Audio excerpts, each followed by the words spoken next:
Today on NewsWatch, Orlando in mourning. As the city reels from a horrific act of terror, see what churches are doing to minister to the grieving. Plus, the terrorist had been under FBI surveillance. Did political correctness allow him to carry out his evil plan? And meet Mr. Willie Rogers. You'll hear his amazing story and see why this 101-year-old is such an inspiration.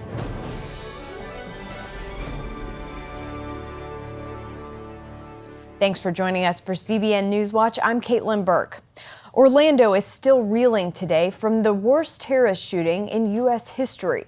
As the city and the LGBT community grieve the terrible loss of life, so many are offering support and compassion, including the church. Abigail Robertson has more from Orlando. The nation continues to mourn with the families of those massacred. These members of the community told us they didn't just know one victim, they knew many. After visiting the hospital, Pastor Israel Martin says we have not yet seen the end of the death count. Some people right now are dying in the hospital. For example, I knew about a young lady who received 8 shots and she's dying. So the family is destroyed.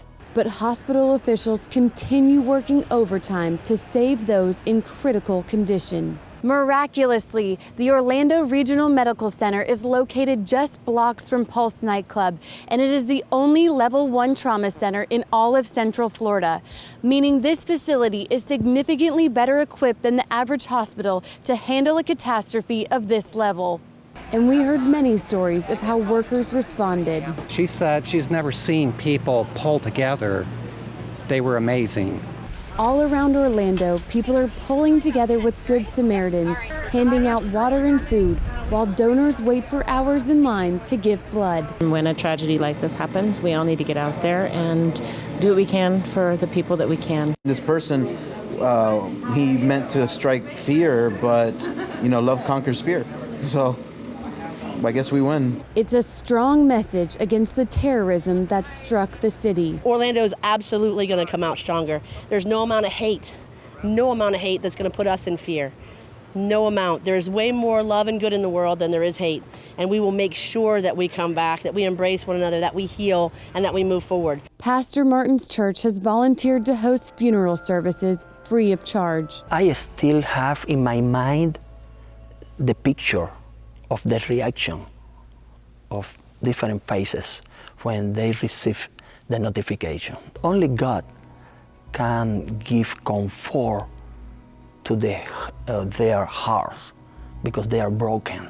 This memorial sits in between the nightclub where the massacre occurred and the hospital where the victims were taken. It has continued to grow in size throughout the week and is a place where mourners are gathering to love and support each other during this difficult time. Reporting from Orlando, Abigail Robertson, CBN News. Democrats and Republicans are responding differently to the Orlando terror attack.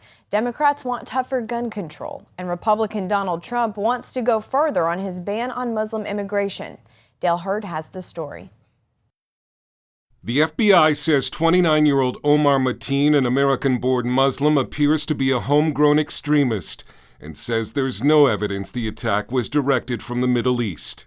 I don't see anything in reviewing our work that our agents should have done differently. But why was the killer allowed to walk into this gun store and buy firearms despite the fact he had once been under FBI surveillance for nearly a year? And some witnesses say Mateen had been seen at the nightclub before, and officials say he also scouted Disney World for a possible attack.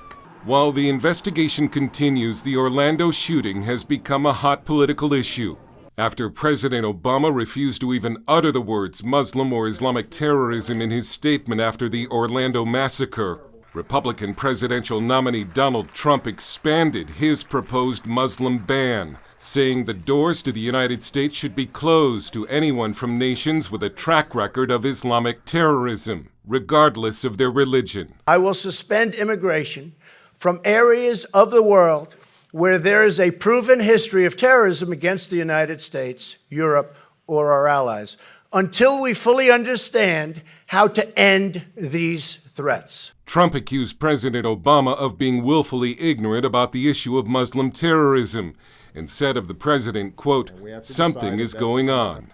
Democratic presidential nominee Hillary Clinton at first followed President Obama's politically correct approach. Inflammatory, anti-Muslim rhetoric hurts the vast majority of Muslims who love freedom and hate terror. But her opponent pounced, saying Clinton isn't strong enough. And her continuing reluctance to ever name the enemy broadcasts weakness across the entire world. Clinton finally uttered the words radical Islamism in a phone interview with CNN, but said she would not demonize an entire religion. We face a twisted ideology and poisoned psychology that inspires the so-called lone wolves. The Democrats' response during a raucous session of Congress Monday wasn't tougher anti-terror laws, but gun control legislation. I am particularly interested about 3 pieces of legislation that have been filed. But Republicans stopped it. Gentleman's not sitting in parliamentary. Dale Hurd, CBN News. For more, we spoke with Congressman Randy Forbes, who serves on the House Armed Services Committee and is a leading voice on national security issues. CBN's Mark Martin asked him if political correctness is affecting our ability to identify terrorist threats in the U.S. Political correctness is robbing many of us of our rights around the globe today. We used to have the guaranteed right to freedom of religion. Now it's a guaranteed right as long as it doesn't offend anyone else or cause political correctness. In our national security, it's the most dangerous place to have political correctness because, you know, we just about 8 years ago began to say we couldn't even talk about a war on terrorism, pretending that if it wasn't there, it would go away. With Chinese competition, we actually had a situation where nobody in the administration would even talk about the competition we were having from China. And you don't have to be adversarial to be able to recognize these threats around the globe, but then say, how do we create strategies that are going to stop them? Political correctness just has no part when it's looking at national security and the protection of innocent Americans. Well, how should we be carrying out the war against ISIS in Iraq and Syria? How should we be taking it to the caliphate? Well, the first thing that we realize is this. Again, we had testimony from the former ambassador in 2009 that we had them defeated. The administration came in with their first national strategic guidance, and they acknowledged that because they had an assumption in all their defense planning that ISIS was defeated and they weren't going to be around. They then prohibited people from even saying, talking about ISIS really or this war on terrorism. The result of that was it allowed them to flourish and to grow. What we have to do is have a multifaceted attack on ISIS. One of the major places that I've been pushing for is taking away their funding. If you take away the funding from terrorist organizations, it's like pulling the oxygen out of a room. They shrivel up and die. We need to focus on not just destroying the people that are doing these acts, but actually going after the funding so that they can't keep growing, training, and preparing the way that we've allowed them to do over the last 8 years. We've seen a lot of cuts in the military budget. Do we have the forces needed to wage a battle overseas? We have the forces to deal with ISIS based on the testimony that we've had before our committee, and this is actually from the Chairman of the Joint Chiefs of Staff based on my questioning. He has basically indicated we didn't have the right strategy and we had not put the resources there. We had the resources, we just weren't applying them to the strategy. I will tell you my big concern is not whether we have the resources to go after ISIS. We could if we would apply those resources. My bigger concern with national security is do we have the resources necessary to meet all the global threats that we have that are rising today from Russia, China, North Korea, and Iran. And I will tell you, we don't. We have to turn that around and rebuild our national military, and we need to do it very, very quickly. Well, turning back to the Orlando attack, as a Christian, how would you encourage the church to step forward right now in the aftermath? How should the church respond to all of this? You know, I think the church always responds with love. It always responds in recognizing that the death of one American is tragic. The death of these many Americans is 50 times more tragic. But you know, one of the things that we have to realize for the church is twofold. One, we go back to Chronicles when we are told that we can always pray. We need to be praying that God will heal our land. I believe He will. The second thing, though, the church has to begin standing up and to begin to say, hey, how do we actually take an active role in making sure we're defending and protecting the United States of America? I think if we do that, we can turn much much of this around. Anything else you want to say, sir? Anything else you want to get across about ISIS, the attack in Orlando, about the church? Anything at all? I think one of the most important things that we all need to recognize is that the church can't just sit on the sidelines. The church has a role, and it always has. It had a role in the birth of this country. It has a continued role in the sustaining of this country. We've got to step up with love, but we also have to step up with firmness and boldness and saying that we're going to do what it takes to defend and protect this country as a nation. I think if we do that, I think the church will have a major role and a major part in that. All right, Congressman Randy Forbes, thank you so much for your time today. We really appreciate your insights. It's great to be with you. Right. Thank you. The murders of 2 police officers outside of Paris is being called an act of terror. Police say a knife-wielding attacker stabbed an off-duty senior police officer and his female companion, a fellow officer. The couple's 3-year-old son was found unharmed. An Islamic State news agency says an ISIS fighter carried out the attack. Rumors today that the leader of the Islamic State terrorist group may have been killed in Syria. Several foreign media outlets have been reporting that Abu Bakr al-Baghdadi was killed by a U.S. coalition airstrike. Iraqi security forces say Baghdadi's convoy was hit. The U.S. military has not confirmed the rumors. Philippine officials are confirming that the Islamist militant group Abu Sayyaf beheaded a Canadian man. Robert Hall was among 4 others, including his wife, who were kidnapped and held hostage last September while vacationing at a resort on Samal Island. Hall is the 2nd Canadian hostage to be killed in 2 months. The other Canadian in the group, former mining executive John Ridsdale, was beheaded in April. A jury will decide the guilt or innocence of South Carolina shooting suspect Dylan Roof. Roof is federally charged with hate crimes for murdering 9 parishioners at a Charleston, South Carolina church. His lawyers requested a bench trial, but a district judge ruled against it Monday. Instead, jurors will be left to decide Dylan Roof's fate. The federal trial is scheduled to begin November 7th. His state trial for 9 counts of murder will begin in January. Coming up, abortion providers making a profit by selling baby body parts. Hear the latest on the congressional investigation.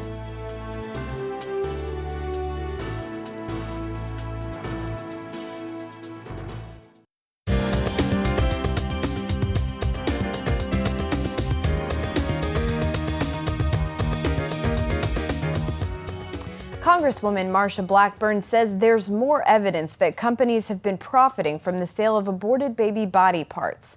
Blackburn is on the Select Investigative Panel on Infant Lives in Congress. She tells CBN's David Brody that the evidence is becoming clear that abortion providers and procurement organizations are making the sale of fetal baby parts into a profit center. In our work, looking at the medical practices of abortion providers and the business practices of the procurement organizations, what we have found is that the contract established between those 2 entities turns the view of the mother and the unborn baby into a profit center. And we've had all of our witnesses, Democrat and Republican, agree that the consent form is misleading. Also, you know, it's illegal to sell human body parts in this country. It's illegal for there to be a profit on those. You can donate them and be within the law. Blackburn's House Select Investigative Panel was created last October in the wake of revelations about Planned Parenthood selling aborted baby parts to researchers. A judge in Oregon has granted a groundbreaking request to a transgender person, creating a new legally recognized third gender. The person, whose name is now Jamie Shoup, has decided they're part male and part female.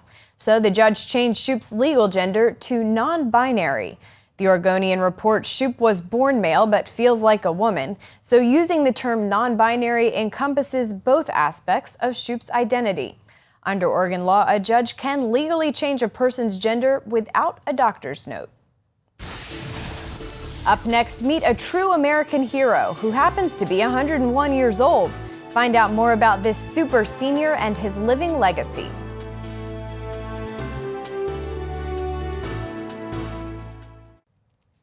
What's the secret to living a long life? Is it diet, exercise, genetics? Those could all play their part. But John Jessup introduces us to one man who has a simple philosophy when it comes to aging. And at 101, he speaks from a wealth of experience. In the sunny city of St. Petersburg, Willie Rogers is a bit of a local celebrity. I've known Mr. Rogers for years. When I was a kid growing up, he walked a lot. He always walked. He holds a key to the city. His birthday parties draw crowds, including politicians. We are deeply honored. And his portrait prominently hangs in the local history museum. Yet he describes himself as no one special, a lesson in character development he and his siblings learned early on. My granddaddy, on my daddy's side, he always taught me and Roy that ain't nobody better than you, and you ain't no better than nobody else. Truth is, few have lived a life as remarkable or as long as Mr. Rogers. Last month, family and friends threw him a surprise party to celebrate his 101st birthday. I didn't have the least idea. I thought I was going to Murray to see my sister. Longevity runs in the family. His youngest and only surviving sibling, Gertrude, is 92. Who is that good-looking man? Age doesn't slow down this super senior. He lives on his own.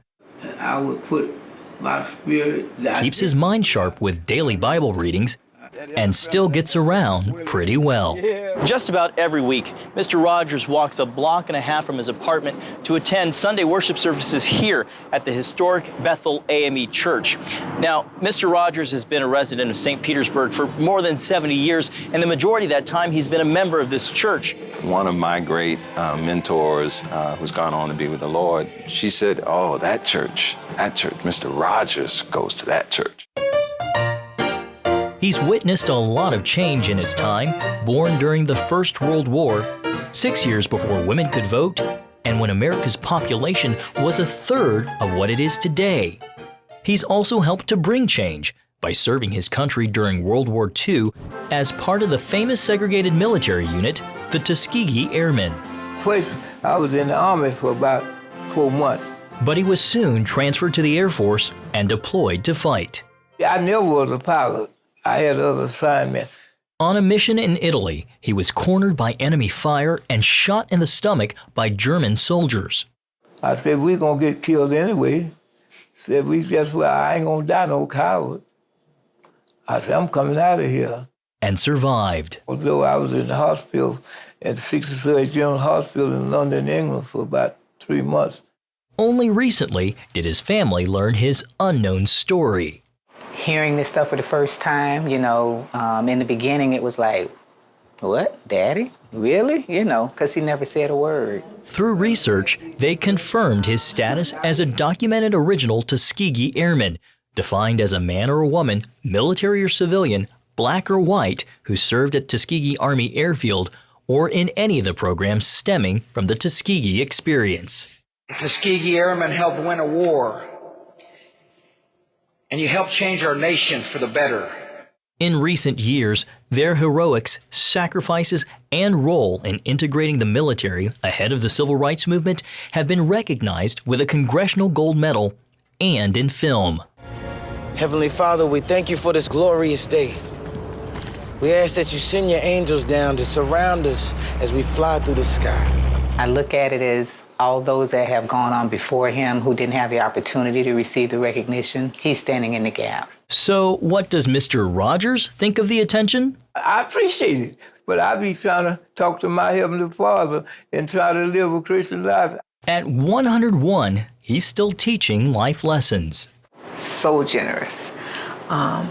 That's the lesson that I have from him, how generous he is. He has taught me in my short time as his pastor a greater sense of reverence for people. His love for people and the Lord is a great motivator for our young people. And despite a 90-year age gap, his great-grandchildren say he's pretty cool. Granddad. I call him Granddaddy.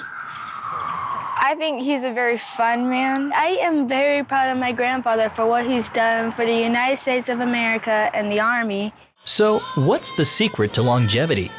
He says it's loving God and living by the golden rule. Still going strong, he's now looking forward to 102. We just want to see how many more he can make, because there's no symbols, no signs of slowing down. He's just marching forward, and we just have to try to follow to keep up.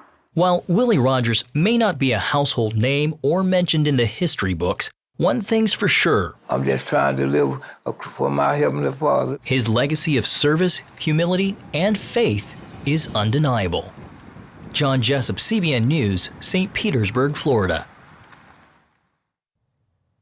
Operation Blessing disaster relief teams are helping flood victims in Texas, like homeowners Mike and Dorothy. They were forced to evacuate their home, leaving behind furniture and other damaged belongings. But Operation Blessing stepped in and helped them recover and salvage what they could, like furniture, appliances, and flooring. And despite the tragedy, they're putting their faith in God. Praying that God would put us through this, and I believe He will. Operation Blessing is helping other Texas flood victims just like Mike and Dorothy. You can find out more about Operation Blessing by going to their website at ob.org. That's it for now on CBN NewsWatch. You can find more of our exclusive coverage of the issues you care about most at cbnnews.com. And tell us what you think about the stories you've seen here. You can do that on Facebook or Twitter. We hope you'll join us next time. Have a great day.